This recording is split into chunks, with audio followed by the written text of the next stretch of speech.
Swallows and Amazons by Arthur Ransome. Chapter 1. The Peak in Darien. Roger, aged 7 and no longer the youngest of the family, ran in wide zigzags to and fro across the steep field that sloped up from the lake to the Holly Hoe, the farm where they were staying for the part of the summer holidays. He ran until he nearly reached the edge of the footpath, then turned and ran until he nearly reached the hedge on the other side of the field.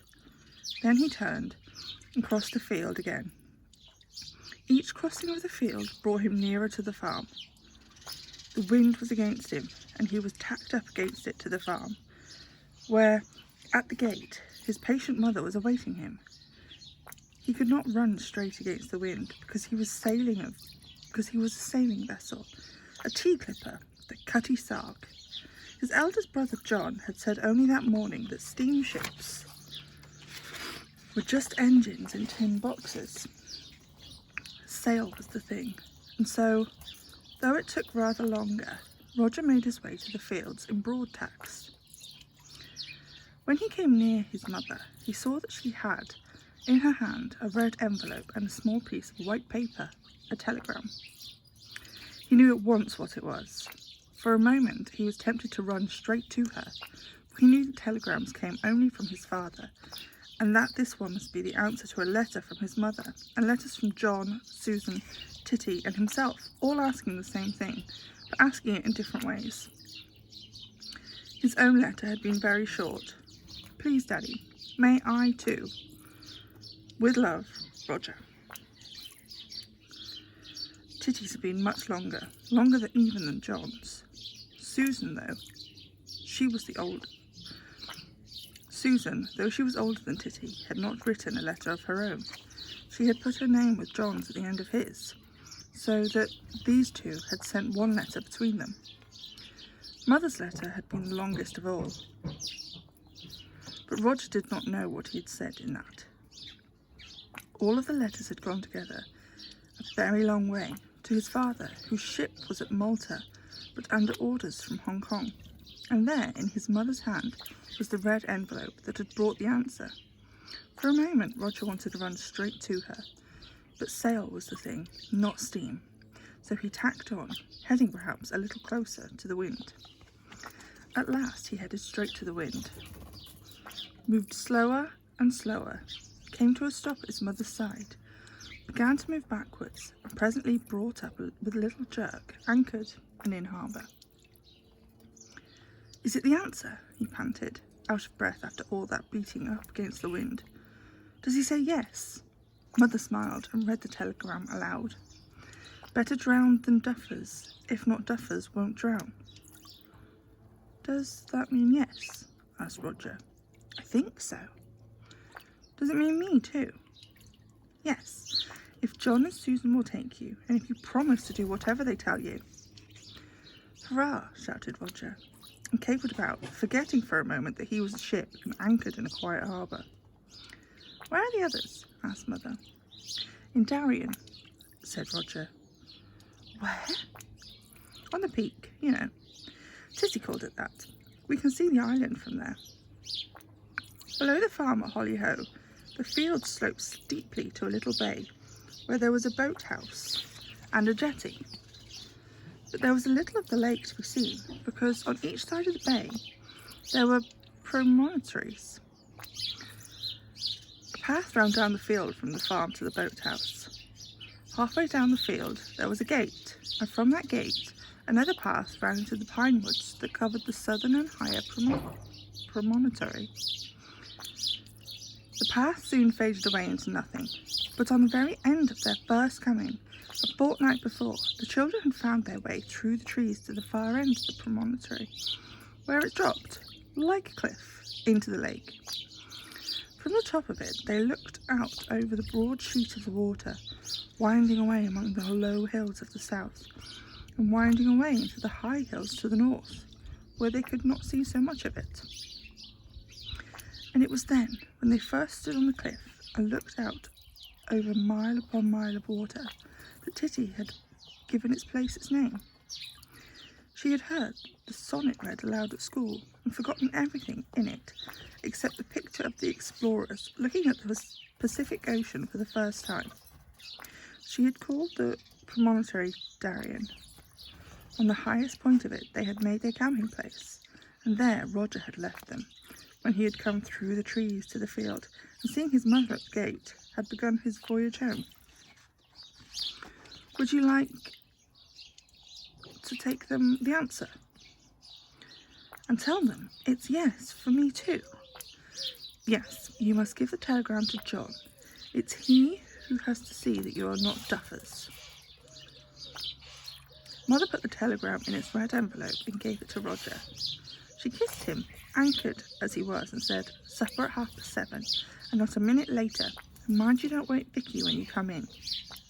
"Aye, aye, sir," said Roger, pulling in his anchor hand over hand.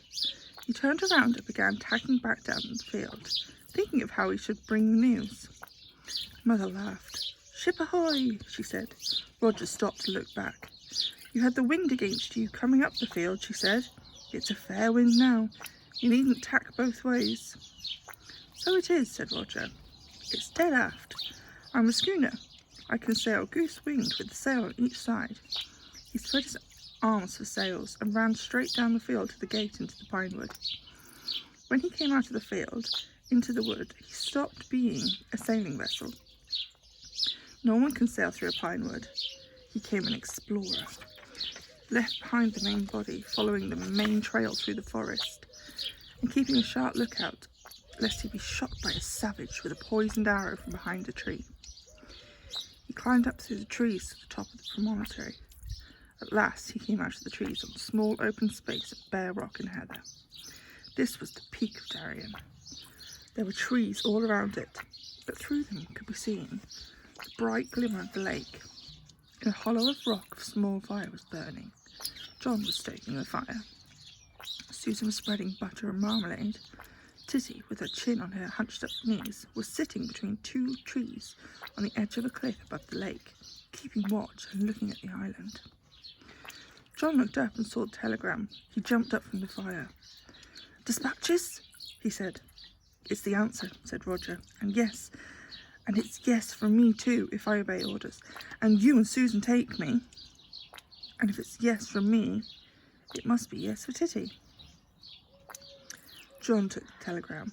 Titty scrambled up and came running. Susan held a knife with the marmalade on it over the bread, so as not to lose any, but stopped spreading. John opened the envelope and took out the white paper. "Read it aloud," said Susan. John read, "Better drowned than duffers, if not duffers won't drown." "Hurrah for Daddy," he shouted. "What does it mean?" asked Susan. "It means yes," said Titty. "It means Daddy thinks we shall none of us get drowned, and that if any of us do get drowned, it's good riddance," said John. "But what are duffers if not duffers?" asked Susan. "It doesn't say that," said Titty. "It says that if we were duffers, we might as well be drowned. Then it stops and starts again, and it says that we aren't duffers." "If," said John. "If we aren't duffers, we shan't be drowned." "Daddy put that in to comfort Mother," said Susan. She went on spreading marmalade. "So let's start at once," said Roger. And at that moment the kettle changed its tune. It had been bubbling for some time, but now it hissed quietly and steadily, and a long jet of steam poured from its spout. The water was boiling. Susan took the kettle from the fire and emptied it into a small packet of tea. "We can't start tonight anyhow," she said. "Let's have tea, and then we'll make a list of things we shall want." "Let's have tea where we can see the island," said Titty.